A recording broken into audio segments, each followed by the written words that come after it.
Hey guys, I'm Combat Craig, and today we're talking about common errors that veterans make with their VA claims. I have 4 things here, and we're just going to kind of walk through them. And these are things to look out for, be aware of. And as it's a lot of information, this isn't a race. This is about you getting paid. So you want to make sure you do this right. And there's going to be double checking. And basically, it comes down to you are your own best advocate. You're the one that has everything on the line. You're the one getting paid. If you have somebody helping you like a VSO, they get paid whether you win or lose. So they're not really that invested in your claim. I'm not saying they're all bad, just the ones that I had, they all sucked. So get hands-on with your claim because this is about money. You are your own best advocate. The first common error that veterans make when they're filing a VA disability claim is not filing a fully developed claim. There's a standard claim and a fully developed claim.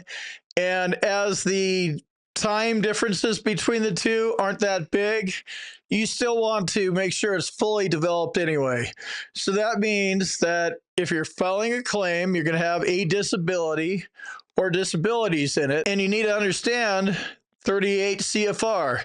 This is the law. You don't need to understand the whole thing. You just need to understand how the laws work because you're entering into a legal process. So you need a current diagnosis, current symptoms, and a nexus linking the disability you're trying to get service connected to your active duty service. It doesn't need to be when you're on active duty. You could do it as a secondary. You could also do it as a presumptive. You could also do it as an 1151 claim or a pre-existing claim. So it matters how you're trying to establish service connection and how you're going to go about it, and then, what the laws are surrounding it. It's best to understand what the actual laws are, so you understand things like the duty to assist, where that starts, where that stops. Pyramiding VA claims, that's another one. If you're filing a claim in your shoulder and you're already rated for your shoulder, and there's only one rating for it, you're filing basically a worthless claim because there's nowhere to go with it. If money is the goal here, which money is the goal. So understanding some of these basic things, they're on the first couple of pages of the CFR, and I'll put a link in the description. Definitely want to check that out. And if you want to get even fancier with it, you can check out the M21-1 adjudication manual. That's what the raters use. That's their guidelines. Kind of like there's the law, and then there's the M21-1. That's kind of like the guidelines the raters use. Policies and procedures aren't the law, but that's what they go by. Don't really know what else to say about that. The VA doesn't really care too much about the laws. They get away with all sorts of stuff. So what we're trying to do is shorten the whole process for you so you can get in and get out of there so you don't end up exposing yourself to the VA. So you get a reduction instead of an increase. That's always possible as well. Another common error is using medical evidence that's not relevant. So once you learn about the VA claims process, you'll learn what a current diagnosis, current symptoms, and a current nexus mean.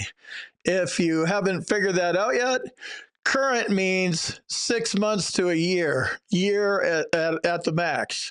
So you don't want to file medical evidence that you would consider medical evidence, even though it is, in most cases with the VA, it's current. Current symptoms, current diagnosis, that means 6 months to a year. Anything beyond a year, they're not even going to look at because it's not current. So file secondary claims, that's a good way to get around these kinds of things. And you really only need a current diagnosis, current symptoms, and a current nexus. And you can get that from one doctor. Go hire a doctor to fill all that stuff out for you. This is important because I got stuck on this for years. I kept seeing stuff in my medical records, and we're just only familiar with direct service connection claims. And, we're biased, right? Because we're the ones that are going to get paid.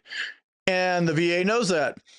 So we will look for things in our service treatment records from 30 years ago and try to use that stuff. Or we will oversubmit medical evidence, what we think is medical evidence, and it's not actually medical evidence. Keep it short and sweet. Literally go out to a doctor, have them fill out a current diagnosis, current symptoms, and a nexus, and that's all you need. Fill out a personal statement. Be careful on the personal statement. It should be very short. You're not a qualified medical doctor, either am I. So we're laymen. So we need to speak in layman terms. So literally on your personal statement, you should write something on there like, I have a disability and it makes me go, ouch. And that's about all you can write, because the doctor does all the talking for you. Have him write the symptoms down on a DBQ, have him do the diagnosis, have him do the nexus, and then you're just supporting your claim. That's basically like, yep, ouch. Refer to my DBQ that my doctor filled out on me. You're going to be going up against a C&P examiner from the VA. Not saying they're all bad. A lot of them are good. A lot of them are also bad. So you'll have your opinion from a doctor, and then they're going to get their own opinion.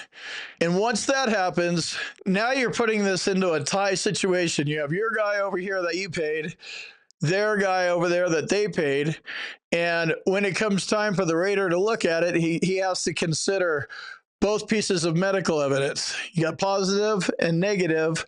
That's the kind of battle that we want to get in, because as you may not win it right out of the gate, you can higher level review that if you have everything there, and you will win it if you stay persistent. And persistence is the name of this game for sure. When you stop fighting for your benefits, that's what the VA wants you to do. Once you stop fighting for your benefits, you're going to lose them. You're going to lose your effective dates, all that kind of stuff. The VA knows what a fighter looks like. 20 years ago, you filed a claim. Now you file a claim again. That would be a supplemental if you're filing a claim for the same disability twice. And now you're going to actually have the new and relevant evidence, which is current diagnosis, current symptoms, and the nexus. And then if you're looking for an increase, you don't need the diagnosis or the nexus. You need to just work on the symptoms, if you're at 0% or something like that. Things to look for when you prepare your VA claim. I recommend just doing it on your own. I know it's a legal process and stuff, but the help really isn't that helpful. So, if you do it yourself and you hire a doctor, he's going to probably send you a copy of the DBQ. Make sure that he has his NPI number on there, and make sure that he signed it and dated it. Just review your own medical evidence that's positive, because if the doctor doesn't write down, like he doesn't sign it or something, it's irrelevant. It's an unsigned document, and they don't have to consider it. When you're preparing your claim and you have somebody else helping you, you want to make sure that all the I's are dotted and all the T's are crossed, because those are easy things to get denied for, and they're avoidable. You literally are looking for grammatical errors. If you have a VSO helping you, double check their work for sure. They get paid either way, whether you win or lose. So not a very powerful person to have in my corner. I want somebody that, knows what they're doing, and I'll pay them or something, an accredited claims agent. That's not always the case. I didn't even know you could do that until about 5 years ago. So your VSO is going to, put your packet together. You give him a power of attorney, and he could actually submit it whenever he wants. Make sure you get a VSO that will at least let you look at the entirety of your claim and check what he did for errors. Basic stuff is your name on this document. They will kick stuff back and deny it for missing names, social security numbers, things of that nature. VSOs are human. Lawyers are also human. So they make mistakes. Double check their work, because you can't afford to have mistakes in your claim. If you hire a lawyer, it's the exact same thing. You're on appeal for something. You decide to lawyer up. Double check their work. Make sure they dot all the I's, cross all the T's, and sign everything. And if they are hiring vocational experts for you, and hiring doctors for you to fill all this stuff out.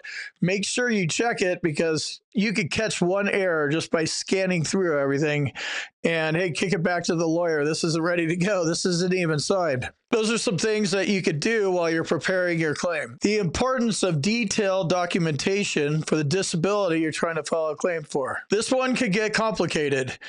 You may think more is better, but actually less is better than more. We're talking a current diagnosis, current symptoms, and a nexus. That's literally all you need for documentation. It's a DBQ. The nexus will be written into the DBQ, and so will the current diagnosis with the diagnostic code. That's all you need. You can also provide a personal statement. You want to fill out a personal statement, and basically you're qualified to say, ouch. Once you're going on too much longer than a paragraph, it's just not relevant. Make it easy for the VA reader. This is my disability, ouch, refer to my doctor's DBQ. That's what carries the weight. Because, at the end of the day, it's going to be your doctor going up against their doctor. And when you get in that situation and there's conflicting reports, you can win that in a higher level review. Or they may, mess with you a little bit more, and you may have to do a supplemental claim and then bounce back to a HLR. But you have all the components to establish service connection. They're just pushing back on it, like, oh, you have a private doctor, we don't look at it. That happens all the time. There's a million reasons. But this is a battle between doctors. It does feel like it's a battle between you and the VA, and it is. But medical evidence is done by medical people. They're doctors, psychologists, psychiatrists, and then regular MD doctors for most of it. Here's some advice on navigating the complexities of the VA system. It's a huge bureaucracy. It's actually the backup healthcare system, which is scary. Like, if all the doctors quit doctoring around, everybody would be using the VA. So it's a huge bureaucracy. You want to know what your rating is before you file your claim. So I already said that you should check out 38 CFR, and you're going to be looking for things like pyramiding. If you're filing a claim for something and you're already service connected for whatever, a wrist, and then you file another claim for your wrist as well, and you can only have one rating for your wrist, for example, you're wasting your time because you're already maxed out, or they're going to call it pyramiding or something like that. Be aware of pyramiding so you don't fall into that trap, because, we're looking at 6 months for one of these things to, go through and get adjudicated. Make sure you're going to get paid for the disability. Like if you're at 80% and you add a disability for tinnitus, is that actually going to increase you to 90? It's not at 80%. At 0, it'll increase you to 10. So, kind of think about this like a business. Make sure that you're going after claims that are going to move the needle and move you upwards towards your goal. Whatever your goal is, you get to pick that out. You should get your VA claims file and see what you have to overcome. So basically it comes down to positive and negative medical evidence. Your VA claims file will have all that stuff in there. Depending on what you said in the past, that could be considered negative medical evidence. Once you get your VA claims file, you can read that and see if it is or not. Right now, if you haven't got your VA claims file, you don't really know. You're shooting in the dark. So read the law, read your VA claims file, and it'll say on there, what your doctor's notes are from your last C&P exam, whatever they are. If they're hurting you, you want to make sure that your doctor is aware of that so he can overcome it. It's positive and negative medical evidence. Find out what's negative or looks negative, and then determine, do I need to overcome it? That's something you can bring up with your doctor. Let me jump in here real quick and tell you about my boot camp. If you want to learn more about the VA claims process, check out my boot camp. You can talk to me live. There's a link on the website and in the description, combatcraig.com. And also, if you need medical evidence like a nexus or documenting your symptoms properly, Go to our website, combatcraig.com, and it says medteam/nexus letters. Click on that link, fill out the form. Boom, you're done.